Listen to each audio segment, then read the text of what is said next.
Good afternoon.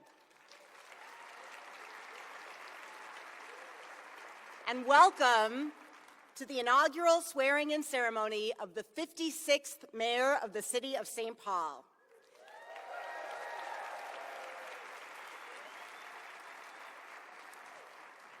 My name is Rebecca Naker. I'm the President of the St. Paul City Council, and I am honored to be your MC for today's ceremony. And I can just feel the excitement in this room. We are ready, aren't we? I want to extend a very special thank you to all of the dignitaries who are here today, especially the many elected officials who have taken time to join us. And I want to send a special shout out to my colleagues on the St. Paul City Council. Thank you all so much for being here today.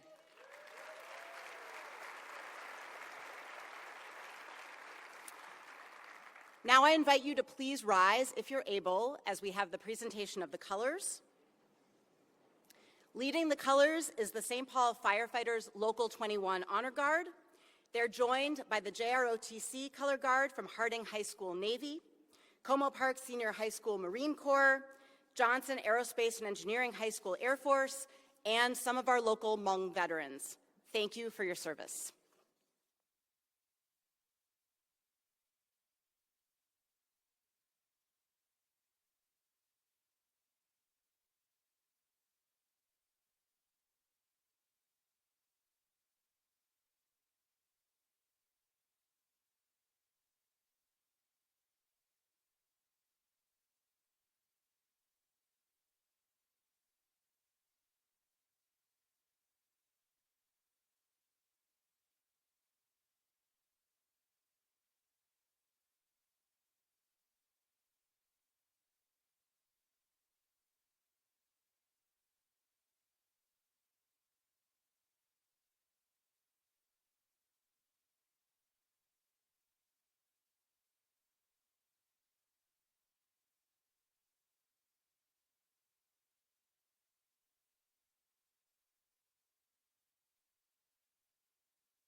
Standing for the national anthem, sung by Isabella Dawes and Francesca Dawes, two Filipina-American classically trained singers, actors, and musicians from Minnesota who have gone on to dazzle audiences across the country.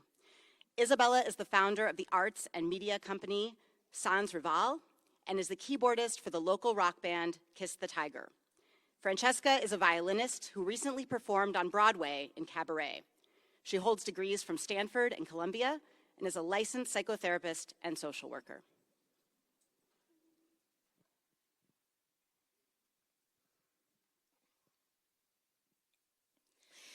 Oh, say, can you see by the dawn's early light what so proudly we hailed at the twilight's last gleaming, whose broad stripes and bright stars through the perilous fight o'er the ramparts we watched were so gallantly streaming.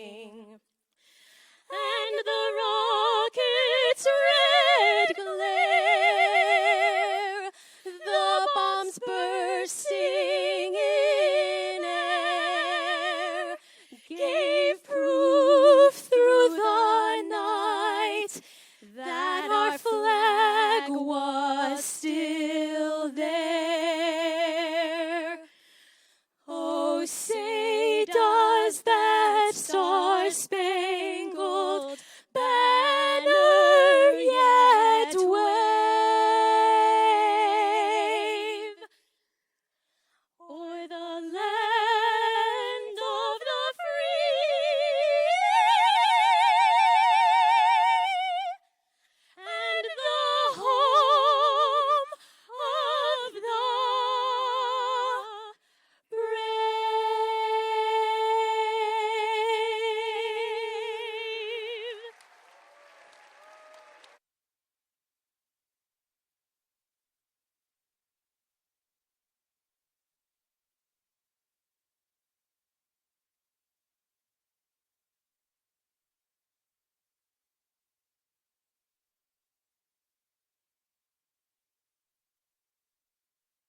Please be seated.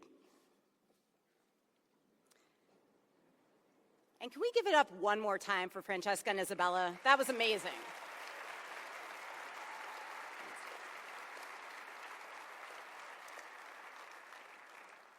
Today we are joined by many family, friends, dignitaries, and community members from near and far.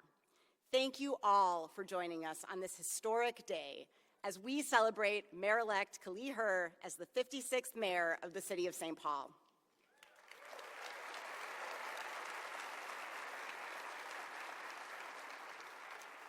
I ask you now to please join me in welcoming St. Catherine University President, Dr. Marquita Evans.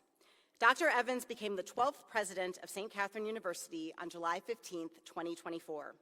She has the distinction of being the institution's first African-American president. Prior to her tenure at St. Catherine University, she was chancellor of Bloomfield College of Montclair State University, following the historic merger of Bloomfield College and Montclair State University, the first merger between a public and private education institution in New Jersey.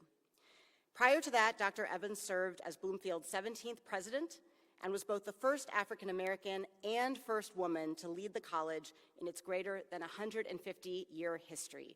Please join me in welcoming Dr. Evans.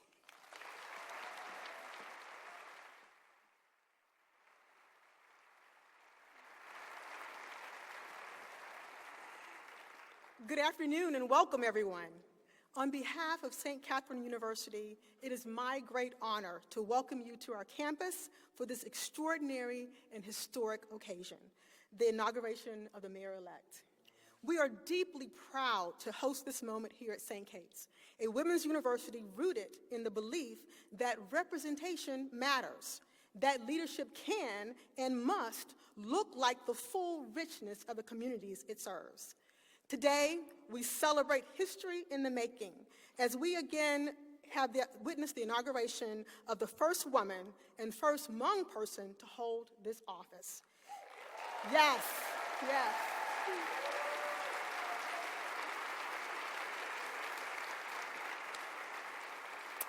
You know, this is not just only a milestone for our city, but a powerful affirmation of possibilities for generations to come.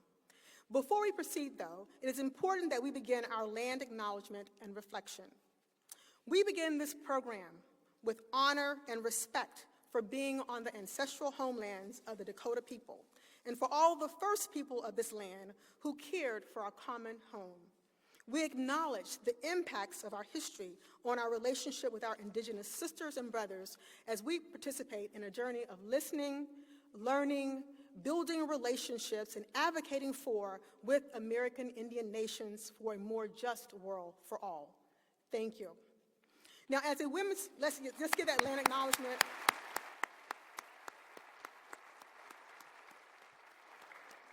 As a women's university founded and guided by the Sisters of St. Joseph of Carondelet, St. Catherine University has long been committed to preparing leaders who act with courage, justice, and compassion. Our mission calls for us to educate women to lead and influence, grounded in dignity, equity, and deep responsibility for the common good. Hosting this inauguration is not just an honor, it is a reflection of who we are. I also stand before you knowing a little something about being the first. Being the first carries both privilege and responsibility. It means walking into spaces where doors were once closed. It means being visible even when you didn't ask to be. It means understanding that your leadership is never just about you. It is about those who came before you, those who will walk alongside you, and those who are watching and dreaming because of you. This is why today matters so deeply. Today affirms that leadership rooted in community, culture, and service strengthens us all. It affirms that our institutions, cities, universities, and systems are better when they reflect the people they serve. We're truly excited and grateful to be a part of this historic moment at St. Kate's today because you will inspire courage, hope, and renewed commitment to building a more just and inclusive future for all. Welcome and congratulations. Thank you.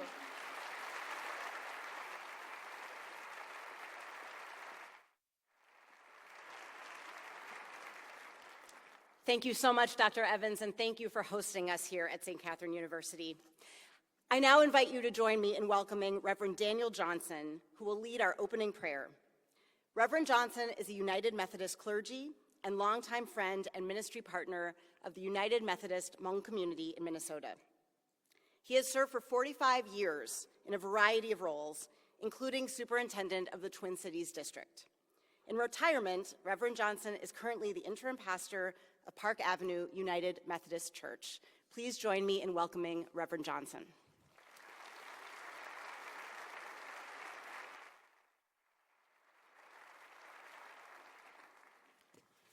Nojong. Greetings to all who gather on this historic occasion as we swear in Mayor-elect Kaohly Her. Not only as the 56th mayor of St. Paul, but as the first woman, the first Asian American, and first Hmong American mayor of this capital city. Yes.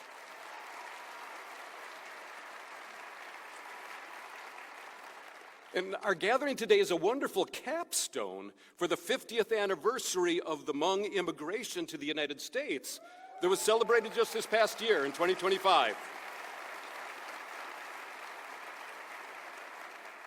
And in addition to that, it's also another symbolic shattering of the barriers for all people to freely offer their gifts of leadership in civil service and elected office.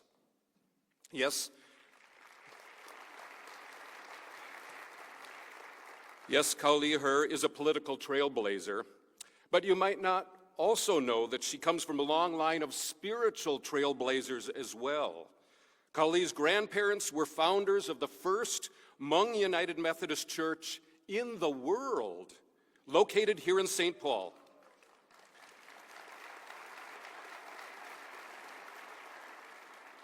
And this congregation is still actively engaged in ministry as Wheelock United Methodist Church. Kaohly Her, for her, faith is not just perfunctory.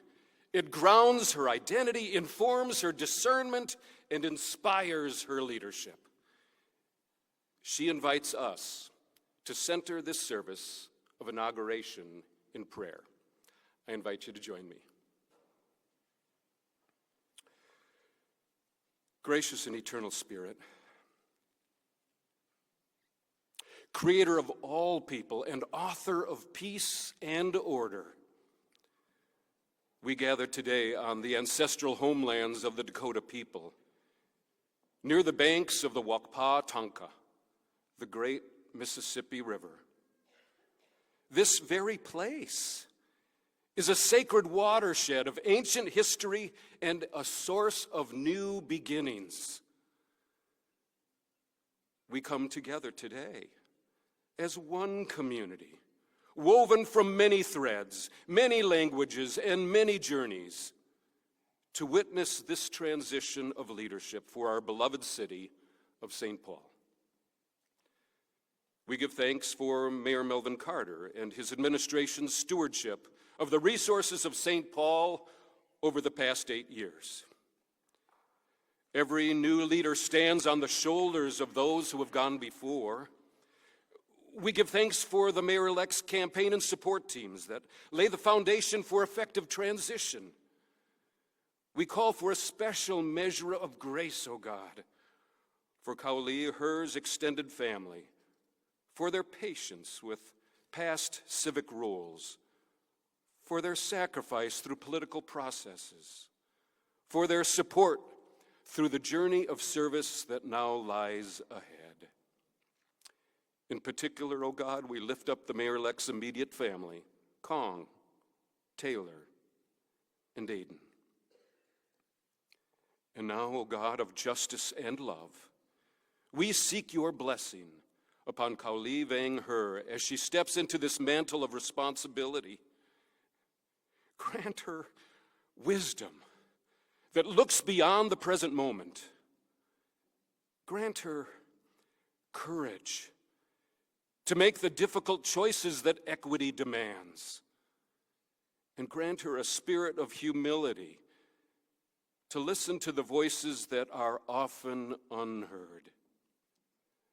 May her leadership be guided by the light of truth and a heart for service, ensuring that every neighborhood, from Dayton's Bluff to Summit Hill, from Sunray to Como, from Highland Park to the greater East Side, and for every community of diversity and potential in between, that they can feel embraced for their uniqueness and engaged in common vision and mission for the well-being of this entire city.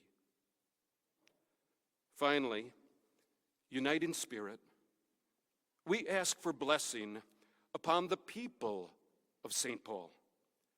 Strengthen the bonds between us. Help us to see ourselves in our neighbors, to trade suspicion for compassion, and to work alongside one another to build a city that is safe, just, and filled with opportunity for every child, every youth, every adult. May our work together in the term ahead reflect our highest values and our deepest hopes. In the name of the one God of many names, we pray. Amen. May it be so.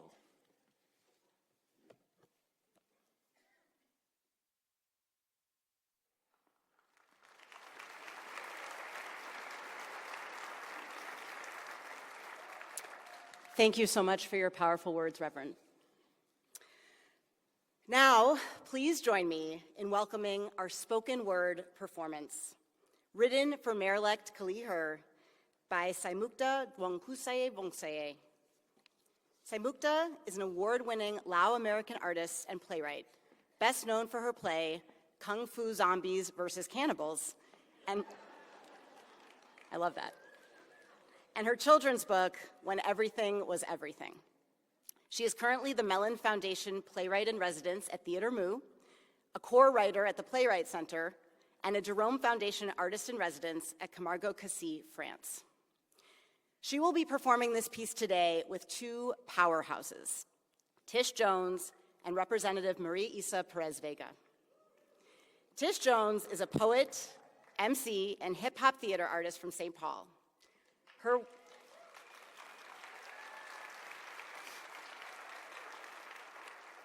Her work explores themes of Black love, liberation, politics, and Afrofuturism. Jones has exhibited her work throughout the United States and abroad as a public performance artist for over 2 decades. She serves as the founding executive director of True Art Speaks, an arts and culture organization in St. Paul that has been honored by the St. Paul City Council and that is currently celebrating its 20th anniversary. That's worth applause. The Honorable Maria Isa Perez-Vega is a trailblazing artist, legislator, and community leader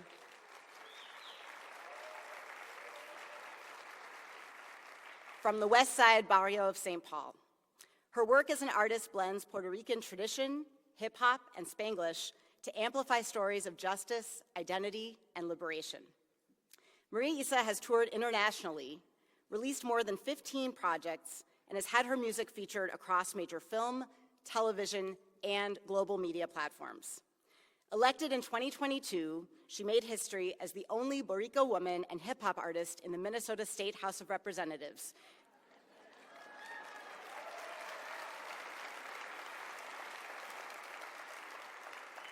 where she serves as chair of the Minnesota House St. Paul delegation and vice chair of the People of Color and Indigenous Caucus. Welcome to all of our performers.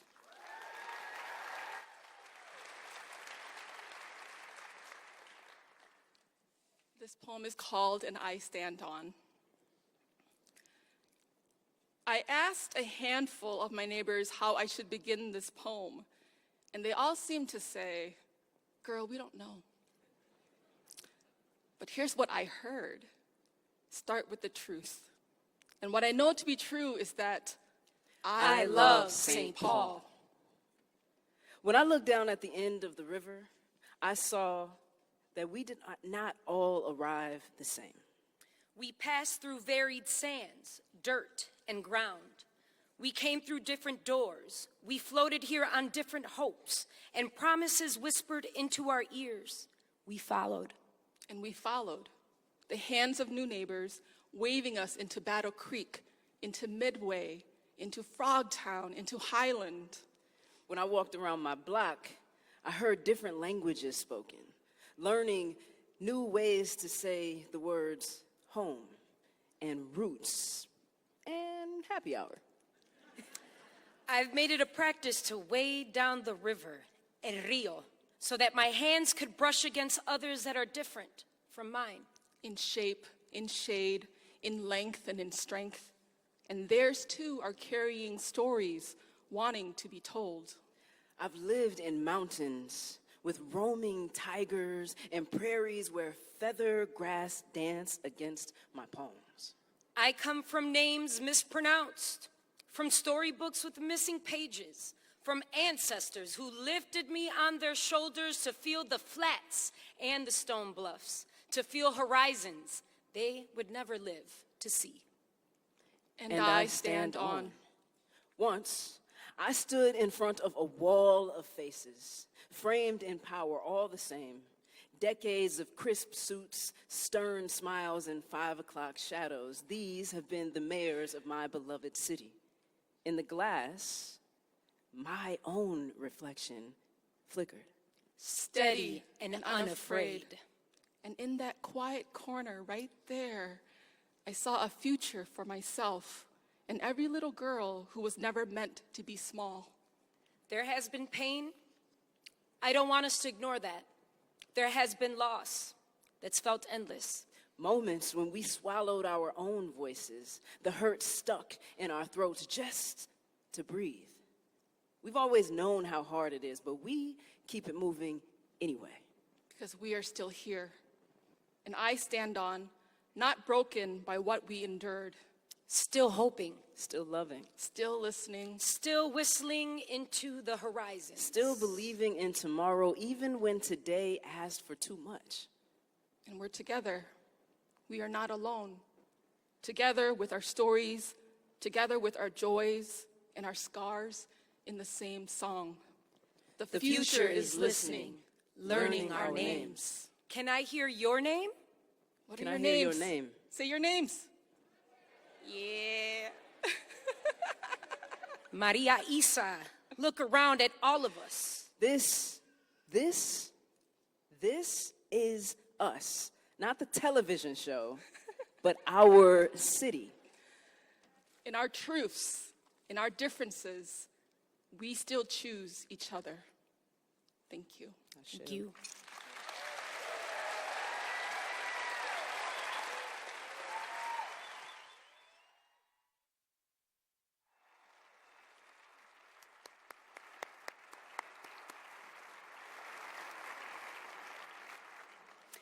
Thank you so much to our performers. For the first portion of our keynote addresses, I will be reading a tribute to Mayor-elect Kaohly Her, written by Dion Rogers. Dion is a global business executive who has served in executive roles at American Express and advised CEOs and organizations as an executive consultant. She currently serves on the National Board of Directors of Peer Forward, a nonprofit dedicated to expanding college access, persistence, and completion for first-generation and low-income students. Dion was unfortunately unable to join us in person today, so I will be reading her remarks. It is a true honor to celebrate this historic moment. More than 20 years ago, I had the privilege of hiring Kaohly on my team at American Express, working with her early in her career. Even then, she stood out. To this day, she remains one of the best hires I have ever made. I remember watching Kaohly take on responsibility well beyond her role, not for visibility, but because she cared about getting it right and doing right by others. She brought integrity to everything she did. She worked with focus and discipline, and she held herself and others to high standards because excellence mattered to her and was core to who she was. She was deeply values-driven, thoughtful in her decisions, and committed to doing the right thing, even when it was hard. To see Kaohly become the first woman and first Asian American mayor of St. Paul is extraordinary and entirely consistent with the leader she has always been. This achievement reflects her character, her work ethic, and her unwavering commitment to service. I am incredibly proud of Kaohly and grateful to have witnessed from the very beginning the leader that she has become. The people of St. Paul are truly fortunate to have her as their mayor. Thank you to Dion for these words.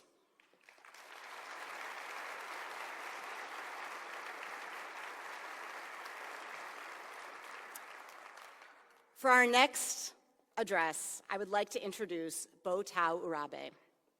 Bo is a visionary leader, strategist, and movement builder with over 30 years of experience advancing social justice across communities and sectors.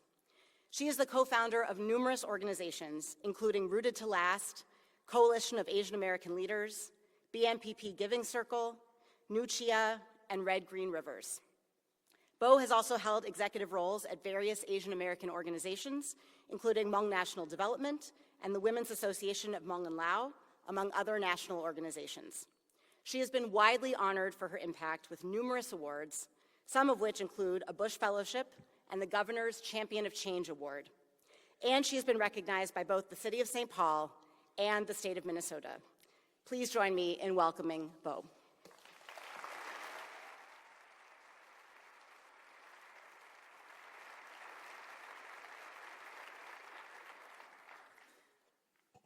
Thank you, St. Kate's, for having a podium that I don't have to look over. Good afternoon, everyone. What a gift to be here today on this beautiful day for a moment that is deeply personal and truly historic, or should I say, herhistoric. I'm here as a friend who has known Kaohly for most of our lives. Long before titles, campaigns, and podiums, our families arrived here in this country as refugees. Like me, Kaohly was raised by parents who quietly carried their sacrifices and boldly dreamed for their children. They hoped we would be safe, they hoped we would belong, and they hoped we would have choices they never did. Many times over, Kaohly has become those dreams come true, and today we celebrate another one. Because our paths have crossed again and again over the years, I have grown alongside Kaohly. What has always stood out to me is her intelligence, her belief in herself, and her sense of what is right. She did not always have a clear path because too few adults believe in kids like Kaohly and me. But she kept finding her way, and when the road gets rocky, Kaohly gets steadier. She walks into rooms not built for her because she knows that it matters. She listens, she learns, she laughs at herself, and cries sometimes. And when she speaks, people lean in because she is curious, clear, and purposeful. In 2018, Kaohly shared with me that she was thinking about running for office, and I said, I could introduce you to someone who could help you think about it. We had a conversation at her kitchen table, and then she just took off. That is Kaohly. When something aligns with her values, she moves forward with confidence. I've seen this courage in quiet moments long before today. She said yes to serving on my nonprofit board, even though she had never served on a board before. She said yes to stepping into education policy, driven by her own experience as a parent whose children were mislabeled as English language learners, even though they did not speak another language besides English. She did not soften the truth. She honored it. These are just a few examples of how she steps in and steps up. Today matters not just for Kaohly, but for all of us. Her election is historic for many reasons. Her work ethic sets her apart. And many will also note that she will be the first woman mayor of St. Paul, the first woman of color, the first Asian mayor, the first immigrant mayor, the first Hmong mayor,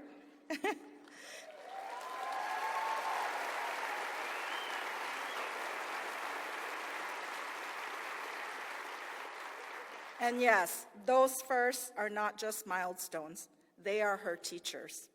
They taught her how to lead across difference, how to widen the circle without asking anyone to disappear, how to collaborate without judging the identities people hold. Being a Hmong woman shaped her sense of responsibility because Hmong women have long carried their families, culture, and community forward, often without recognition or permission. That kind of leadership centers love and care. Being a woman shaped her leadership too. She listens without shrinking. She leads with strength and empathy. And being first taught her something really important, that when there are no blueprints, you build together. You do not guard doors, you open them. You make space. That is why these firsts matter. They did not just set her apart, they prepared her leadership to lead all of us. This is the American experiment at its best, making progress without forgetting your roots, and then together as neighbors doing the hard work to make St. Paul more just, more welcoming, and more vibrant for all of us. Kaohly embodies that responsibility and that promise. Being mayor will not be easy. There will be challenges, and yes, you can call me at 10 p.m. or later. There will be moments that ask a lot of her, but she will be present. She will offer hope. She will defend her city, and she will steward what has worked and build what is needed for the future. I believe Kaohly will build foundations for generations to come by learning from the past, and she will innovate with care, courage, and responsibility. She will not forget where she comes from. She will not forget who this city belongs to, and she will serve St. Paul with humility, strength, and love. For those meeting her for the first time today, you are gaining a leader who understands that policy is personal and that government should work for the people it serves. For those who have known Kaohly since childhood, this moment feels extraordinary and reminds us of what we can become when we belong to a place. And to the young people in the audience wondering if there is a place for you in roles like this, let Kaohly's life be your answer. Kaohly, we are so proud of you. St. Paul is fortunate to now experience the leadership that I have known for so long.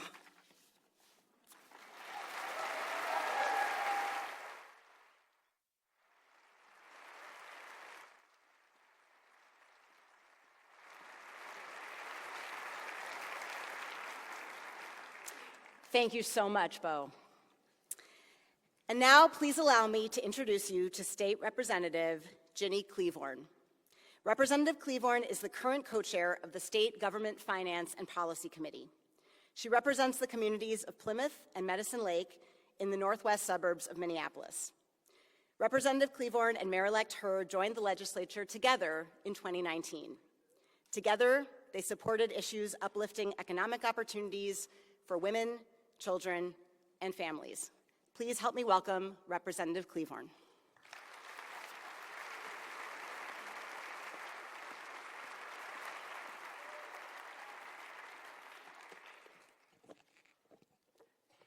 Good afternoon. It's a great day for St. Paul.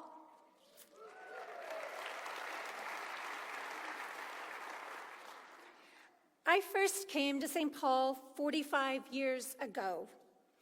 A younger woman filled with hope and excitement about what it would mean for me, my family, and our future to live in St. Paul. The St. Paul community delivered on its promises for me and my family with education and economic opportunities that enabled our family to build a better future and move forward. But today is not about nostalgia.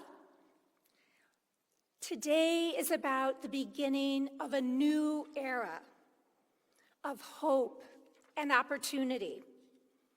Today is about your trust in a new leader to move St. Paul forward. Mayor-elect Kaohly Her.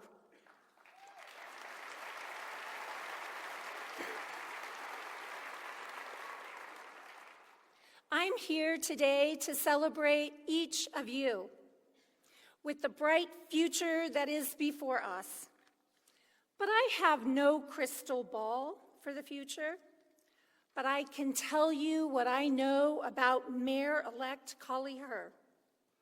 I have witnessed in our 7 years together at the legislature her tenacity, her compassion, her vision to make lives better, her desire to empower each and every person in this city to achieve their dreams, and the incredible servant leadership that is at the core, the very human fiber of Kaohly Her. It's the Her way.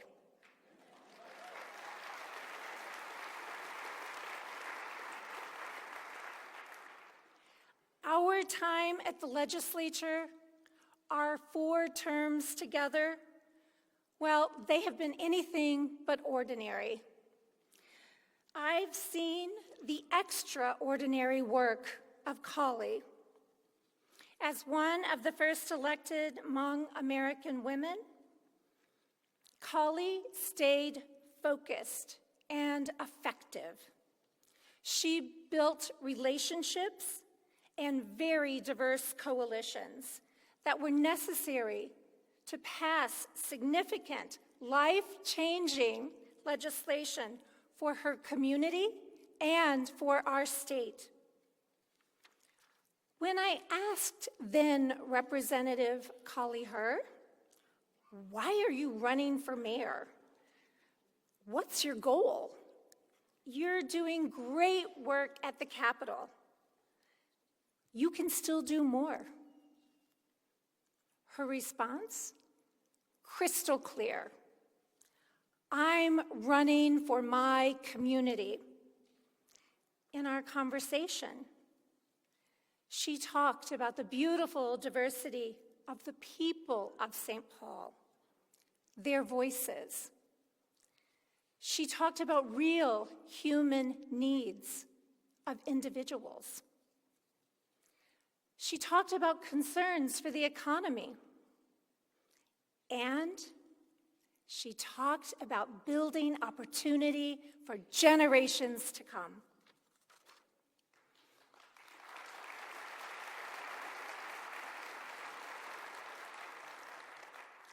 Mayor-elect Her will use her tenacity, her compassion, and her leadership to the best of her ability to help each of you and all of us to live our dreams, to live in safety, to live in dignity, to have employment that provides meaning and purpose, to educate our children so that they may each reach their full potential, to build and grow our businesses, to keep our capital city vibrant, and when the time arrives, to spend our golden years in the peace of a life well lived. Oh, to live our dreams. Today, we are here together in community to celebrate the inauguration of Mayor Kaohly Her. We acknowledge and greatly appreciate the accomplishments of those public servants who came before her.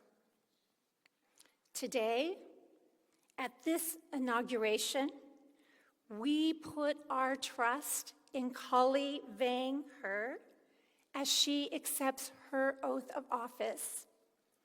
As you've heard many times today, the first woman, the first Hmong American to accept the title and the awesome responsibility of Mayor of St. Paul, Minnesota.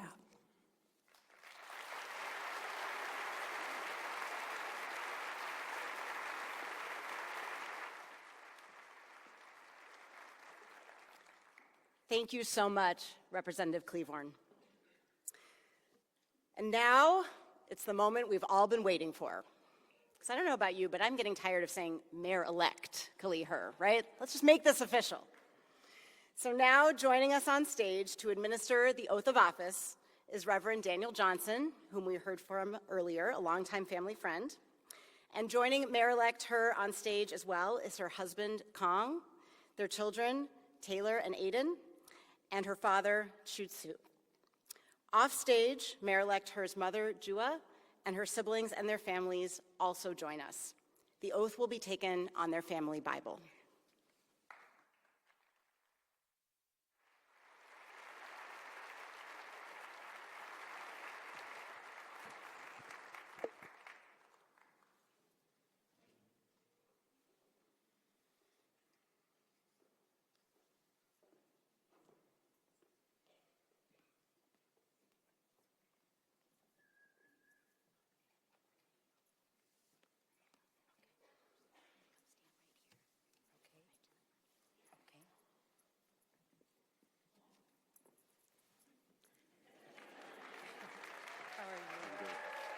It's a blessing to be with you today.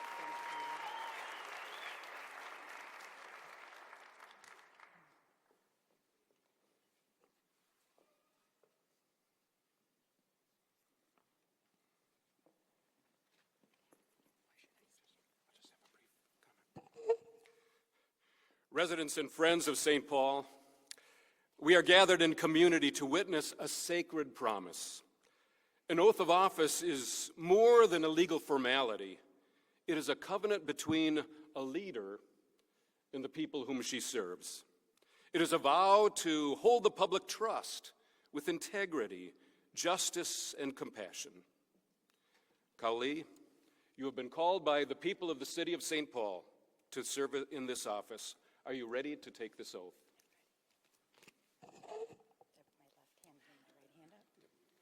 Left hand on the Bible, your Bible, okay. And raise your right hand. It's in just a little sheet of Oh, it's right here.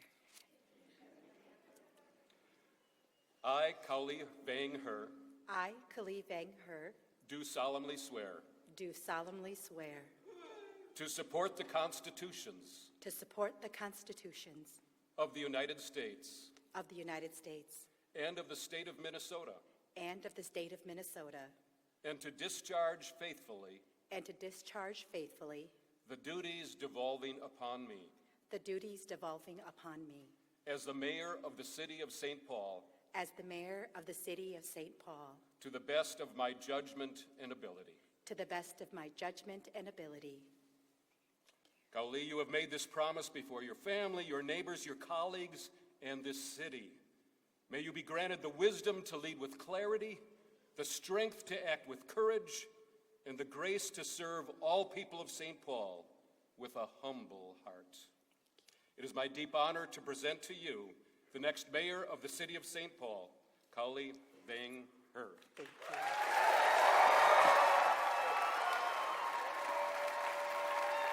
Blessings.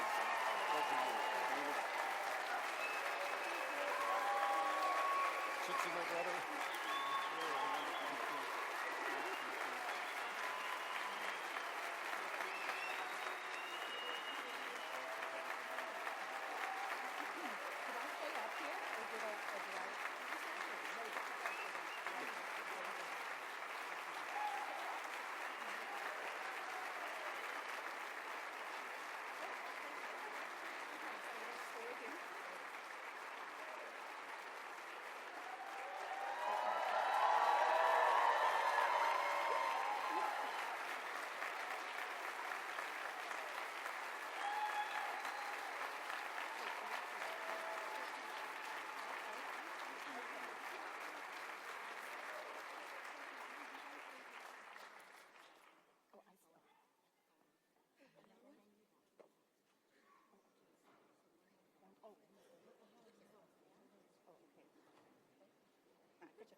In just a moment, we are going to be joined by some extraordinary community leaders.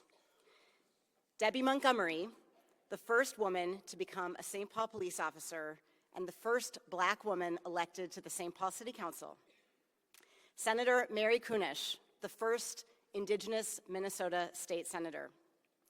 Chua Lee, the first Hmong elected in the United States when she was elected to the St. Paul School Board, and the first Hmong principal in St. Paul. Ilona Street Stewart, the first Indigenous Synod executive in the Presbyterian Church and a former St. Paul School Board member. Susan Kimberly, the first trans deputy mayor in the city of St. Paul. And Dr. Marquita Evans, the first Black woman president of St. Catherine University.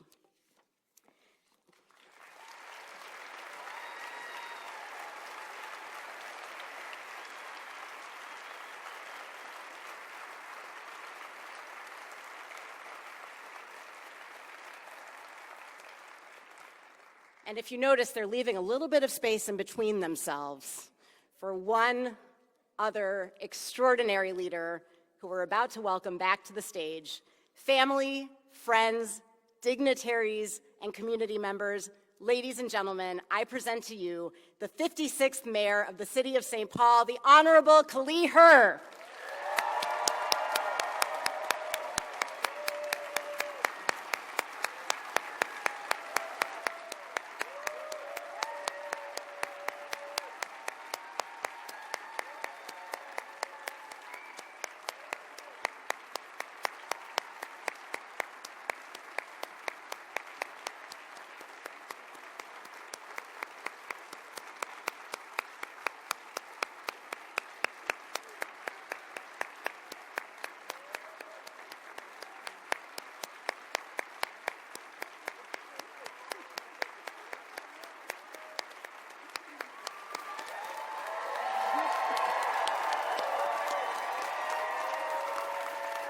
Thank you. Thank you all so much. I'm overwhelmed. I am overwhelmed. Well, it is my honor to stand here with all of you today as the 56th mayor of the great city of St. Paul.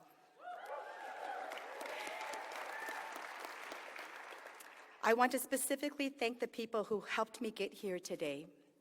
My family, to Kong, Aiden, and Taylor, thank you for loving me and being my rock during the long nights, the hard days, and the joyous moments. I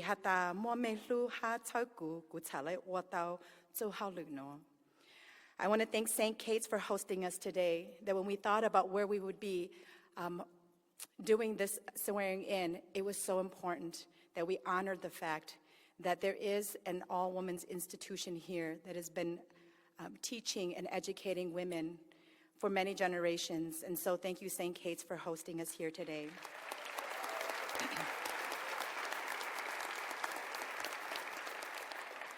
To my parents who carried my siblings and me on their backs to come to this country for a better life. Your strength and tenacity are the reasons I am here today.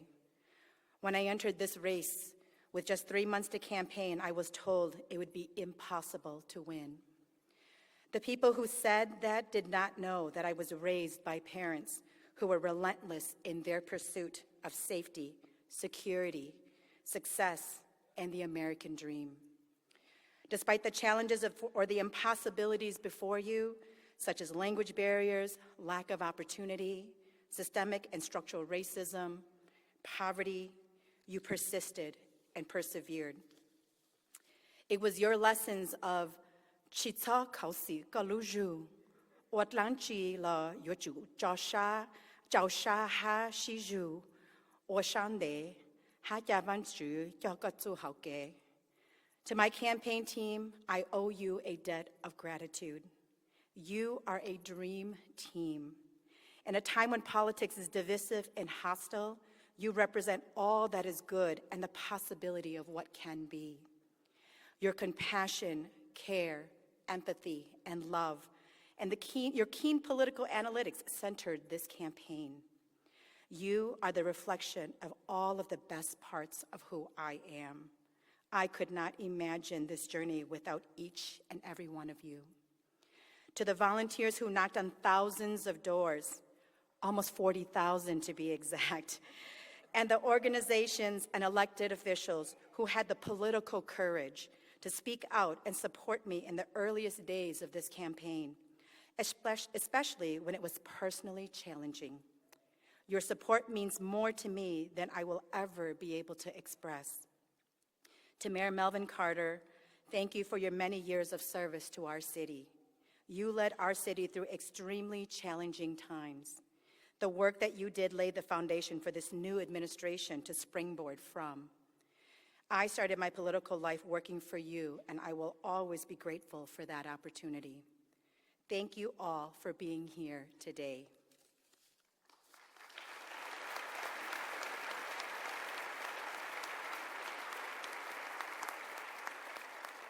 People have often reminded me of the historic nature of this election. Never in our city's history has a woman, Asian American, Hmong person, or refugee held this position. As I ran this campaign, these identities were woven into every action. But it is important for us to know that when we do big things and shatter glass ceilings, that we break them open for generations to come.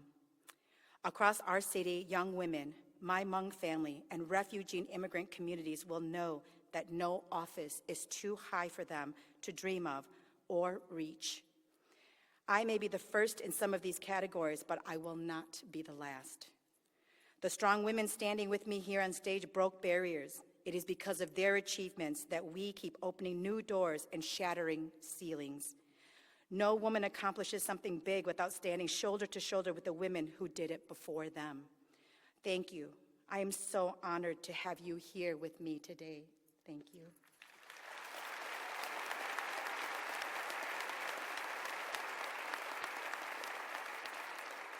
Progress and forward momentum can only happen when we don't forget where we came from. I strive to honor my ancestors' legacy in everything that I do. They fled the only home that they knew in pursuit of safety and a better life. In a collectivist culture like the Hmong community, you never accomplish anything alone. We celebrate victories together, we grieve losses in masses, and we carry each other physically and figuratively for the entire life cycle. That is why the symbol of a baby carrier is central in the design of our campaign. The border around my logo and the pin that you all will receive today as you leave was inspired by my grandmother's baby carrier, the hlangya that she painstakingly and lovingly stitched together for each one of her grandchildren. Just as the women in our culture carried us, I want to honor and carry our city through these times.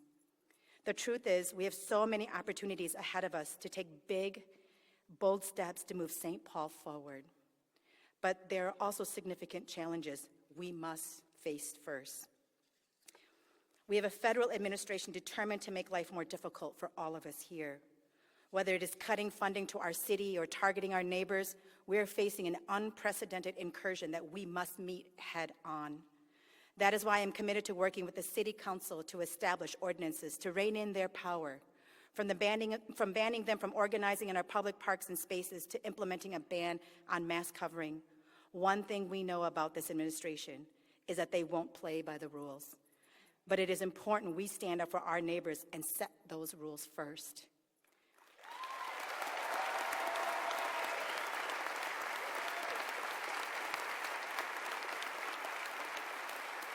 We are already breaking down communication barriers between the police and our community partners to ensure that when ICE comes here again, we are working together as a community.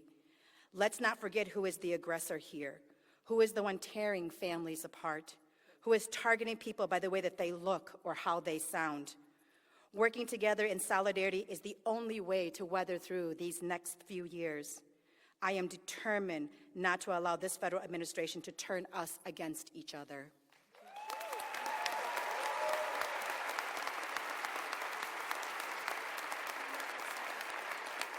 At the core of the problems facing our city is a steady eye on our financial future and security. You're already feeling the pinch from that in your property taxes or shouldering those expenses in your rent. So as a person with an investments background, here's the piece I'm sure you've all been waiting for: deferred maintenance and budget projections. These expenses are knowable and we can plan for them. Right now, our city does not have a compiled list of upcoming projects and deferred maintenance. I'm excited to change that.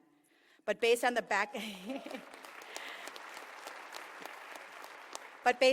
of the napkin math, after meeting with all of our city departments, we likely have over $1 billion in needs, including our largest city assets, the Grand Casino Arena, River Center, and Roy Wilkins Auditorium.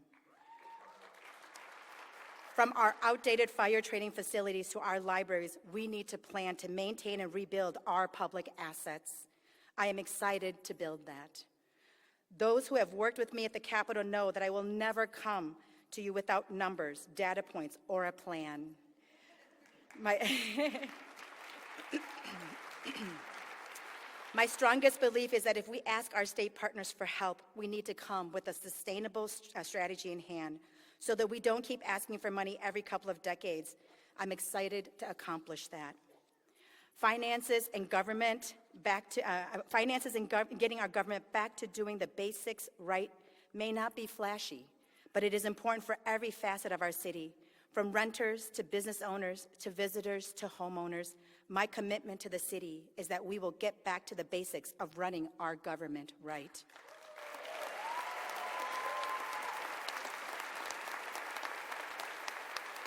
That means responding to every request, getting construction permits out the door, and facilitating conversations that keep and retain businesses, from downtown to Payne Avenue to Grand Avenue and everywhere people hope to chase their dreams and make our city more vibrant.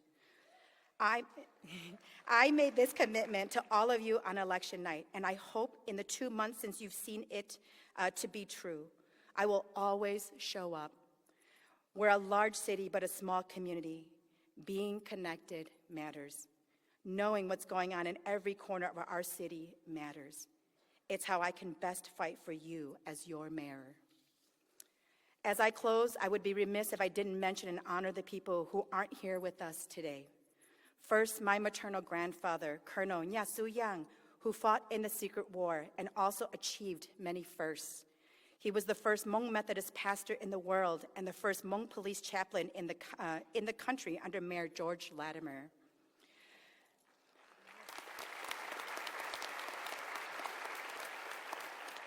The second is my paternal grandmother, Ncong Xiong. She may not have been the first anything, but she embodied quiet toughness, which she passed down to me, although my husband would say maybe I'm not so quiet in that toughness. She showed me that I could embrace my role as a traditional Hmong woman while pursuing my education, being independent, and achieving success. That bringing all of me, the complexities of all of my identities, into this work is an asset, not a deficit. I know that they both would have been extremely proud of this moment. Lastly, Mark and Melissa Hortman.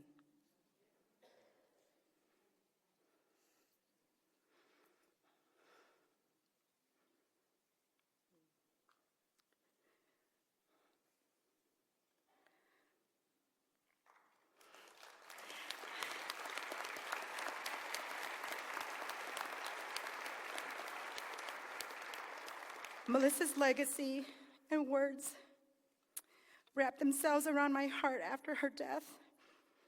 And it was her mentorship and example that led me to run for this office.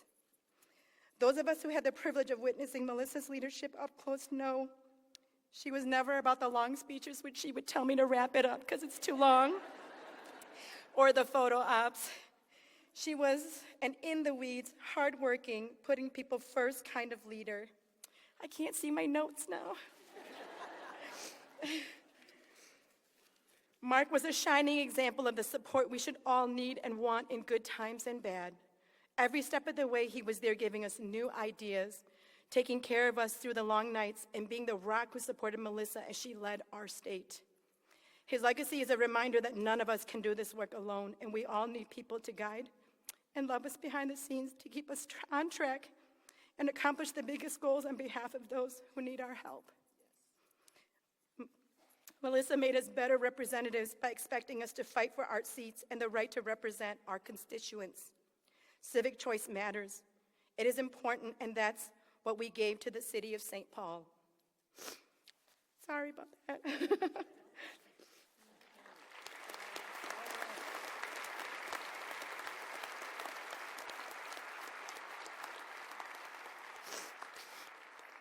Hummingbirds came to symbolize and offer peace to me in times of great uncertainty or need. When we were fighting to win a trifecta, I coordinated majority whip door knocks to support Melissa's speaker door knocks in purple districts.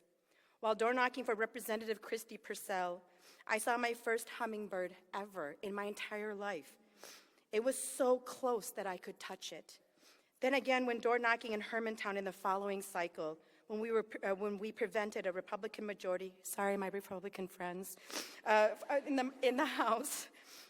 When I decided to run for mayor, I was always cautious about the feedback we were receiving. I often asked my team whether we were in an echo chamber, just hearing from those we wanted to hear from. A month and a half before the election, a hummingbird appeared near the entryway of a home I was about to knock on, and I knew it was a sign of what was to come if we worked hard enough. I know this isn't in my notes, but I've never seen hummingbirds outside of door knocking, so you all should door knock with me. As you leave here today, you will receive a little gift bag with a cookie, chocolate chip, which is my favorite, and a pin with a hummingbird on it and the outline of my grandmother's baby carrier. I hope it comes to mean the same to you: hope, strength, resiliency, and the courage to do big, bold things. Thank you so much for being here today. Now let's get to work, or in the words of Melissa Hortman, LFG.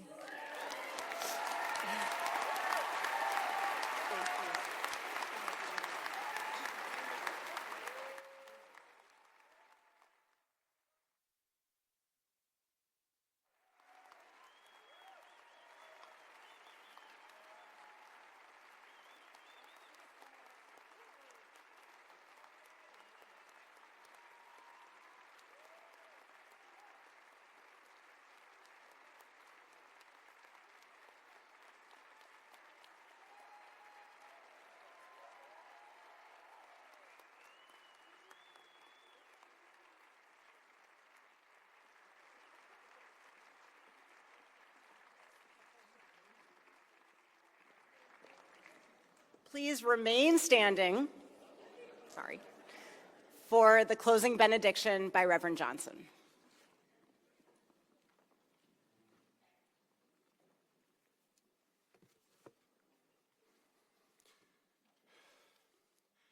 Tovan Shu Fong Kong Mang. May God bless us all. May God bless Mayor Her to be a blessing. In times of potential, may we be creative. In times of challenge, may we be resilient. In times of prosperity, may we be generous. In times of austerity, may we be good stewards. In times of clarity, may we be decisive. In times of uncertainty, may we be curious. In times of unity, may we be bold. In times of division, may we be harmony. Tovan Shu, Fong Kong Mang. May God bless us to be a blessing. Go in peace and joy this day.